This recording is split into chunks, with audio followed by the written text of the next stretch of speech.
बहादुर बिट्टो। यह कहानी है बिट्टो और उसके पति बलदेव की। पंजाब के एक छोटे से गांव में बिट्टो अपने पति बलदेव और 2 बच्चों के साथ रहती थी। उनका जीवन बहुत ही साधारण और सादगी भरा था। गांव की मिट्टी, कच्चे घर और आसपास की हरियाली उनके जीवन का हिस्सा थे। बलदेव गांव के खेतों में मेहनत मजदूरी करता था। वह सुबह जल्दी उठकर खेतों में काम पर चला जाता और देर शाम घर लौटता। बिट्टो का दिन घर के कामकाज और बच्चों की देखभाल में बीतता। उनका जीवन साधारण होने के बावजूद आत्मनिर्भर था। उनके पास ज्यादा संसाधन नहीं थे, बस एक गाय थी जो उनके बच्चों के लिए दूध देती थी। बिट्टो को अपनी गाय से बेहद लगाव था। गाय उनके लिए सिर्फ एक जानवर नहीं थी, बल्कि उनके बच्चों के पोषण का मुख्य सहारा थी। बिट्टो गाय की देखभाल बहुत प्यार और मेहनत से करती। वह रोज सुबह गाय को चारा देती, उसे साफ करती और उसके दूध को बड़ी सावधानी से निकालती। उधर बलदेव सुबह खेतों के लिए रवाना होता तो बिट्टो उसे ताजी रोटियां और छाछ देती। बलदेव खेतों में कड़ी मेहनत करता था। कभी गेहूं की कटाई, कभी धान की बुआई, तो कभी सिंचाई के लिए नहर से पानी लाना। वह हर काम पूरी मेहनत और लगन से करता था ताकि परिवार का गुजारा ठीक से हो सके। बिट्टो का दिन बच्चों और घर के कामों में निकल जाता। उनका बेटा 10 साल का था और बेटी 8 साल की। दोनों बच्चे मन लगाकर पढ़ाई करते। बिट्टो उन्हें सुबह तैयार करके गांव के स्कूल में भेजती और उनकी किताबों का खास ख्याल रखती ताकि बच्चों को पढ़ाई में कोई दिक्कत ना हो। शाम को जब बच्चे स्कूल से लौटते तो बिट्टो उनके लिए गुड़ और दूध से बनी खीर तैयार करती। फिर वह उनके साथ बैठकर होमवर्क करती और बच्चों की हंसी और उनकी बातें बिट्टो और बलदेव की थकान को मिटा देती। इस छोटे से परिवार का जीवन बेहद साधारण था, लेकिन उसमें प्यार, अपनापन और आपसी समझ की मिठास थी। एक दिन जब बलदेव खेत में काम कर रहा था, तभी अचानक एक भूखा शेर वहां पर आ पहुंचा। शेर की भयंकर दहाड़ से बलदेव के हाथ पैर कांपने लगे। शेर ने भयानक आवाज में कहा, मैं 2 दिन से भूखा हूं। आज मुझे अपना शिकार मिला है। आज मैं तुझे खा जाऊंगा। शेर की बात सुनकर बलदेव डर गया। वो हाथ जोड़कर बोला, महाराज, अगर आप मुझे खा जाएंगे तो मेरे बीवी बच्चों का क्या होगा? अगर आप कहें तो मैं आपको अपनी गाय ला दूं। आप उसे खाकर अपनी भूख मिटा लीजिएगा। शेर बोला, ठीक है, पर मेरे साथ कोई चालाकी मत करना, नहीं तो मैं तुम्हारे घर आकर सबको खा जाऊंगा। बलदेव बोला, ऐसा नहीं होगा महाराज। बलदेव का चेहरा पीला पड़ गया। उसके मन में तरह तरह के विचार आने लगे। अगर मैं गाय दे दूं तो मेरे बच्चे दूध कहां से पिएंगे? लेकिन अगर मैं गाय ना दूं तो मेरी जान चली जाएगी। फिर बिट्टो और बच्चों का क्या होगा? डर के मारे बलदेव दौड़ता हुआ घर की ओर भागा। घर पहुंचकर बलदेव हांफते हुए बिट्टो के सामने आ खड़ा हुआ और डरते डरते बोला, बिट्टो, जल्दी कुछ करो। खेत में एक बड़ा शेर आ गया है। उसने कहा है कि अगर हम उसे गाय नहीं देंगे तो वो मुझे खा जाएगा। बिट्टो का चेहरा गंभीर हो गया। उसने बलदेव की बात ध्यान से सुनी और गहरी सांस लेते हुए बोली, तुम्हें क्या हो गया है? अगर हम गाय दे देंगे तो हमारे बच्चों का क्या होगा? वो दूध कहाँ से पिएंगे? हमारे पास तो पहले ही इतने कम साधन हैं। गाय चली गई तो हम बर्बाद हो जाएंगे। और शेर का क्या है? अगर उसे एक बार खाने को दे दिया तो वह रोज आएगा। बलदेव ने घबराकर कहा, लेकिन बिट्टो, अगर मैंने शेर को मना किया तो वह मुझे मार देगा। मैं क्या करूं? बिट्टो ने शांत भाव से जवाब दिया, तुम चिंता मत करो, मैं देखती हूँ उस शेर को। तुम वापस खेत जाओ और शेर से कहो कि मैं गाय लेकर आ रही हूँ। बलदेव को यह बात समझ में नहीं आई। वह हैरान था कि बिट्टो ऐसा क्यों कर रही है, लेकिन उसके पास कोई और चारा नहीं था। वह धीरे धीरे खेत की ओर लौट गया। उसने शेर से जाकर कहा, महाराज, मेरी पत्नी आपके लिए गाय लेकर आ रही है। बिट्टो एक समझदार और होशियार औरत थी। उसने एक योजना बनाई। उसने अपने पुराने और ढीले ढाले कपड़े निकाल लिए, उन्हें इस तरीके से पहना कि उसका शरीर बड़ा और विशालकाय लगने लगा। उसने अपने बाल खोल लिए और माथे पर एक बड़ा सा टीका लगाया और सर पर एक बड़ी काली पगड़ी बांध ली। फिर उसने अपने चेहरे पर कालिख लगाई और एक बड़ी दरात को उठा लिया। अब बिट्टो किसी राक्षसी या दानव जैसी लग रही थी।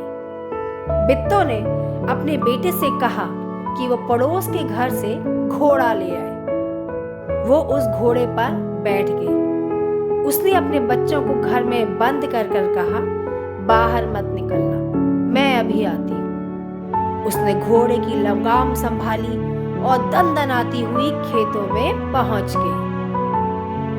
जैसे ही बिट्टो खेत पर पहुंची, उसने जोर से गरजती हुई आवाज में कहा, अरे बलदेव, तुमने तो कहा था कि दोपहर के खाने में तुमने मेरे लिए 2 शेर पकड़ कर रखे हैं, लेकिन यहाँ तो बस एक ही शेर है, वो भी बड़ा कमजोर सा।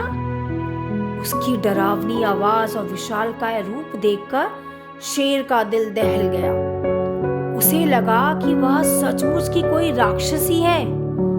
शेर के पांव थरथराने लगे। वह तुरंत वहां से भाग निकला। बलदेव यह सब देखकर हैरान था। उसने अपनी पत्नी का ये वाला रूप पहले कभी नहीं देखा था। आज उसकी पत्नी ने अपनी साहस और चतुराई से शेर को भगा दिया था। उधर शेर जंगल पहुंचा तो वह बुरी तरीके से कांप रहा था। उसके डर और थकावट को देखकर चालाक लोमड़ी उसके पास आई। लोमड़ी ने उसे गौर से देखा और मुस्कुराते हुए पूछा, अरे शेर महाराज, क्या हुआ? आप तो जंगल के राजा हैं, आज इतने डरे हुए क्यों लग रहे हैं? आपका ऐसा हाल किसने किया?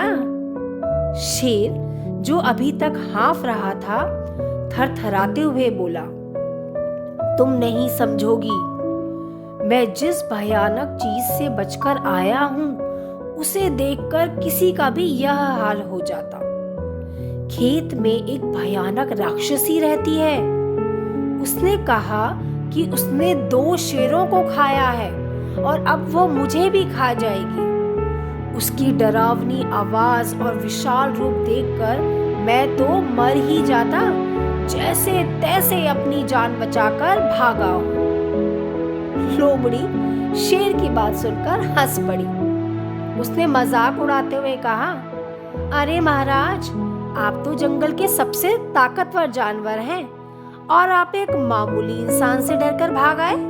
मुझे तो यकीन ही नहीं हो रहा कि यह बात वह कह रहा है जिससे जंगल के सभी जानवरों को डर लगता है। शेर थोड़ा झेपते हुए बोला, वह कोई मामूली इंसान नहीं था। मैं सच कहता हूँ, वह एक राक्षसी थी। उसका आकार बहुत बड़ा था और उसकी आवाज इतनी भयानक कि मैं तो हिल ही गया। उसने तो मुझसे भी कहा कि वह 2 शेरों को खा चुकी है। अगर मैं रुकता तो मैं भी उसकी थाली में ही होता। लोमड़ी को समझ में आ गया कि शेर को किसी ने चतुराई से डराया है। उसने शेर को दिलासा देते हुए कहा, महाराज, मैं जानती हूँ कि आपके साथ चालाकी की गई है। वहाँ कोई राक्षसी नहीं है, वह एक इंसान है जिसने आपको बेवकूफ बनाया है। अगर आप चाहो तो मैं आपको सच दिखा सकती हूँ। चलो, आप मेरे साथ वापस खेत में चलो। मैं आपको दिखाती हूँ कि वहाँ कोई राक्षस वाक्षस नहीं है। शेर ने सिर हिलाते हुए कहा, ना ना ना लोमड़ी, मैं वहां वापस नहीं जा सकता। अगर वह राक्षसी फिर से मुझे देख लेगी तो मेरी जान नहीं बचेगी। लोमड़ी ने चालाकी से कहा, अगर आपको डर लगता है तो मैं आपकी मदद करती हूँ। हम दोनों अपनी पूंछ एक दूसरे से बांध लेते हैं। इस तरह से मैं आपके साथ रहूंगी। अगर कोई खतरा हुआ तो मैं आपकी जान बचा लूंगी। शेर ने थोड़ी झिझक के बाद कहा, ठीक है लोमड़ी, अगर तुम कहती हो तो मैं तुम्हारे साथ चलता हूँ, लेकिन अपनी पूंछ बांध कर ही चलेंगे ताकि तुम मुझे छोड़कर भाग ना सको। लोमड़ी मुस्कुराई क्योंकि उसकी चाल काम कर रही थी। उसने अपनी पूंछ शेर की पूंछ से बांध ली और दोनों खेत की ओर चल पड़े। लोमड़ी के मन में यह योजना थी कि वह शेर को सच दिखाकर उसकी झूठी ताकत को चुनौती देगी और खुद को चतुर साबित करेगी। शेर धीरे धीरे चलते हुए खेत की ओर बढ़ रहा था, लेकिन उसके पैर अभी भी डर से कांप रहे थे। वह हर कदम पर चारों ओर देखकर चल रहा था। लोमड़ी उसे बार बार यह कहकर दिलासा दे रही थी, डरिए मत महाराज, मैं आपके साथ हूँ। चलिए चलकर सच का सामना करते हैं। बित्तों ने दूर से उन्हें आते देखा।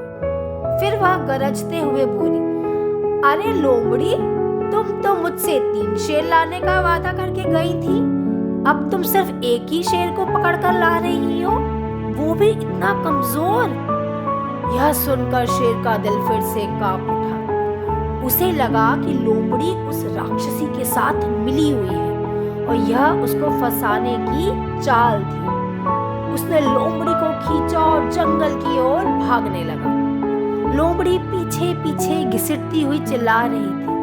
वह कह रही थी, सुनिए महाराज, वो कोई राक्षसी नहीं है, सुनिए सुनिए।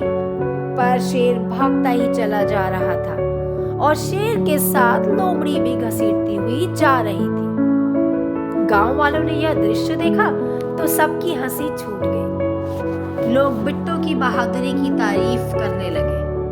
बलदेव ने भी गर्व से कहा, मेरी पत्नी सिर्फ घर की नहीं, पूरे गांव की शेरनी है। उस दिन के बाद बिट्टू की हिम्मत और चतुराई की कहानी पूरे गांव में मशहूर हो गई। बिट्टू ने न केवल अपने परिवार को बचाया, बल्कि गांव के लोगों को यह सिखाया कि कठिन से कठिन परिस्थितियों का सामना भी चतुराई और साहस से किया जा सकता है।